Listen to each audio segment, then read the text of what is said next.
I get, as one of the things we do for the patrons is we have the Patreon Q&A, and I'm going to go dive into a bunch of Patreon Q&A questions coming up here. But there was one question that I got from a new patron of Sly Flourish that I thought was really good, and I wanted to spend a bit of time diving into this particular question because I think this is something that I don't hear about it often, but I definitely hear about it, and I think it's good to go. So I'm going to answer. So Adam R. says, as a new GM, sometimes I find it hard to apply your lazy GM philosophy.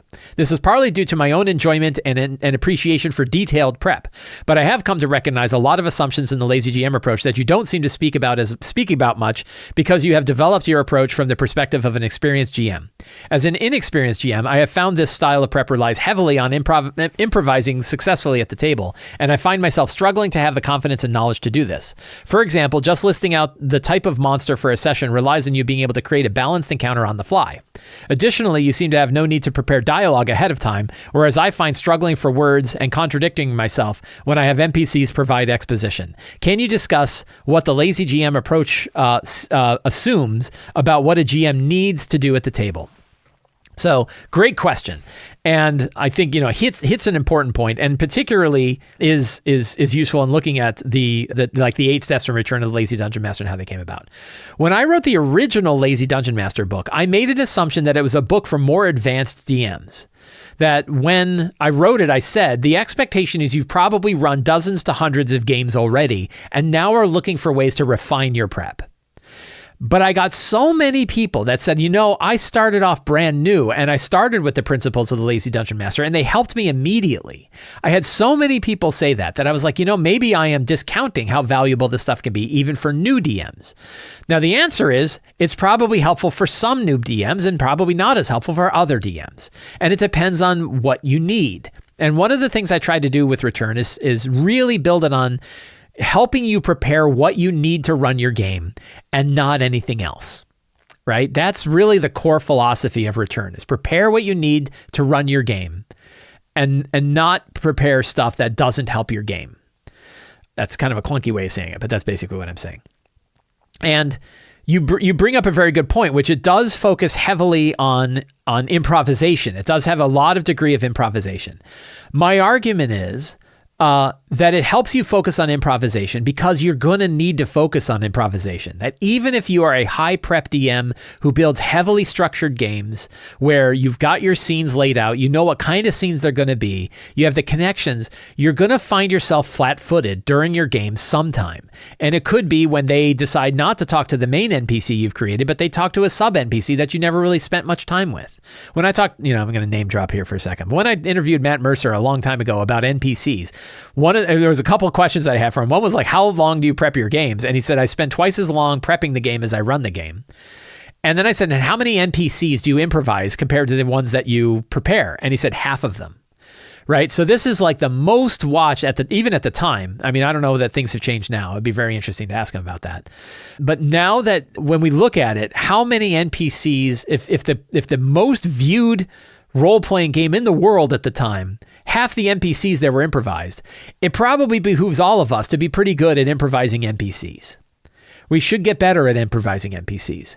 And one of the big arguments I make is if you find yourself regularly having to improvise NPCs and you find that you're actually okay with it, then why do you need to prepare the ones that you're not improvising?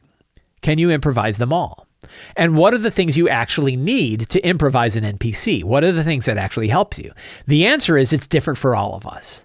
That we all have different things when we improvise NPCs. I have an article coming out tomorrow where I talk about improvising NPCs by using archetypes from TV shows when you can just pick one TV show. So you could say like, I'm just going to have NPCs from Star Trek Picard.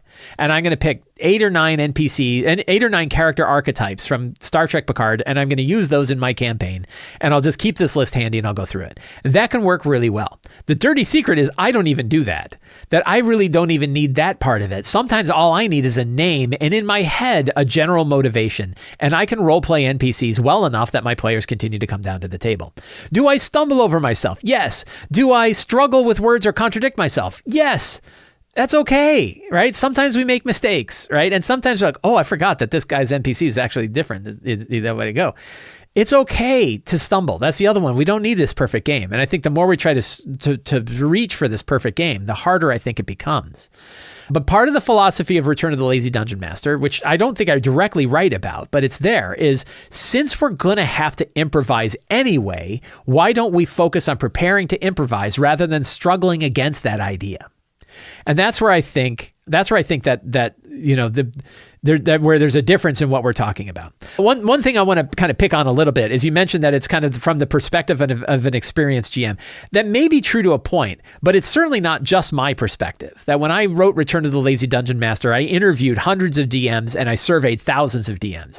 And I read tons and tons of books about GMing and DMing and experiences from people DMing and stuff like that. I really wanted to get a wide open view about what the process of GMing was like. This is not a situation where I had a particular way that I ran games and I'm going to force it down your throat. I did not have the 8 steps in my own process till after I wrote the book. So it wasn't like, hey, for the last 20 years, I've had 8 steps that I use to prep my game, and now I'm giving them to you like a guru would do. I didn't come down from the mountains in the hills with my 8 steps.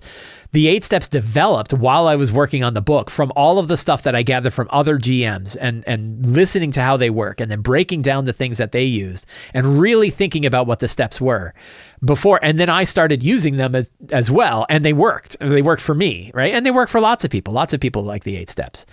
But there's definitely questions that come up often, which is like, I get it regularly, like secrets and clues. A lot of people are like, yeah, right? That there's issues like secrets and clues is one of the weirder bits of the prep, but it is kind of gets exactly to what you're talking about. When you're talking about things like, I need to prepare my dialogue ahead of time and I struggle for the words and I contradict myself. Secrets and clues are a way to help you with that because you might not know which NPC is going to state something as a fact, but you know what the fact is. And whatever NPC they interact with, if that NPC is the kind of NPC who would know the thing, now you've got your secret and clue to tell you the thing that they would say. And you've prepped that ahead of time. So you're not going to be contradicting yourself. You're not going to be struggling because you spent the time earlier to come up with those secrets that do make sense. That's part of the intention of a secret and clue is to give you facts that you can drop in at different places in your game, depending on the direction they go. That's that preparation to improvise. If you're improvising half of your NPCs, which is generally what, and it's not unique to Matt Mercer. Lots of people have to improvise NPCs all the time. That's why random names are like the number one tool when people have like, what thing do you need in front of you? Like random names, right? Because I got to come up, names are hard to come up with, and I tend to have to come up with names. So if you're already improvising your NPCs, the way to give your NPC something solid to be able to discuss, even though you didn't know that NPC was going to exist, is by having those facts in front of you that you can then deliver through the voice of the NPC when they're talking to them. And that's the separation of secrets and clues. That's where that really comes out. Is this stuff kind of advanced? It can be. And then this could be the kind of thing that grows over time. You could read it and then you could go prep your own way and prep however you want. You could go back and read it again and maybe like, maybe try this. That works. Like one of the things I'm doing, I haven't really spent a lot of time with it, but I've been thinking a lot about the descriptions in the 2024 D&D Dungeon Masters Guide, where they have these like half-page adventure scenarios. And I looked at those. I did it on a previous show. You can look it up in the Q&A or the Sly Flourish talk show database. I looked at those and I felt like, wow, there's really not a lot here. Like it's way less than the stuff that you would have if you did the 8 steps of return, right? The 8 steps of return, you can generally fit on a single sheet. And sometimes I struggle to fit it on a single sheet, but I managed to get it on a single sheet. 10 secrets and clues, strong start, scenes, monsters, NPCs, blah, blah, blah, blah, blah. I can usually get that on a single sheet of paper. I can't get it to half a sheet of paper. Half a sheet of paper, and I'm cutting half of what I do. And like, I don't feel like I'm over prepping, right? I definitely don't feel like I'm over prepping. And the idea that I would cut it down to half of that, wow, right? But that's what they did in the Dungeon Master's Guide, is those scenarios are half of what they have. And they do it because they don't have things like secrets and clues. They don't have things like describing locations. So take a look at those and ask yourself, like, that's even way less. And that's what the Wizards of the Coast designers are recommending for prep for your adventures. So I feel like that requires even far more improvisation than I'm comfortable with.